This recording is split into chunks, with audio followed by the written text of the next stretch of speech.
ल गाइस आज हामी यहाँ भनेपछि मामाजीले जुत्न जानुभएको छ। अब त्यो हेर्न हामी चाहिँ यसो गएको एकछिन। यहाँ दाजु र म हेर्न सक्नुहुन्छ। यो हाम्रो दाजुभाइ गाइस र म हामी चाहिँ मामाको जोताइ कार्यक्रम बिहानदेखि पेलिनु भएको छ गाइस। पुरै रमाइलो हानेर पेलिनु भएको छ माथि बिहानदेखि। अब चाहिँ हामी हेर्न जान आँटेको। अब त्यहाँ गएपछि सम्पर्क नम्बर हजुरलाई 001 आउनुलाई ल। फेरि हामी ल पसलमा आइसकेको छौँ। ल हेर्न सक्नुहुन्छ पसलको ढोका बनाउनुहुन्छ र मान्छे आउनुभएको छ। हजुरले बिस्तारै देखाउँला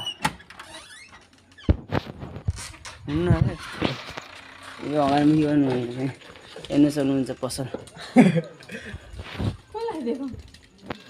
हामी चाहिँ भर्खर पसलदेखि बाहिर आएको र मामा हाम्रो उहाँ चाहिँ फ्यान्टा भएर हल्लु भएको रहेछ।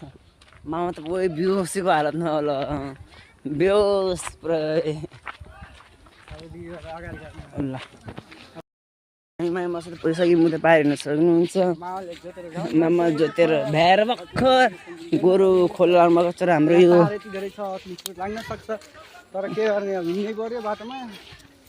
यहाँ चाहिँ धेरै मलहरू यहाँ कुखुराहरू र बाख्राहरू बाँधेको छ। हाम्रो मामा चाहिँ हामीले यस्तै आशाले हेर्छन्। अब के सुनको लन्डालाई र अन्डा सुनको अन्डा ल्याएपछि हेर्नुहुन्छ हाम्रो मामा हामीलाई।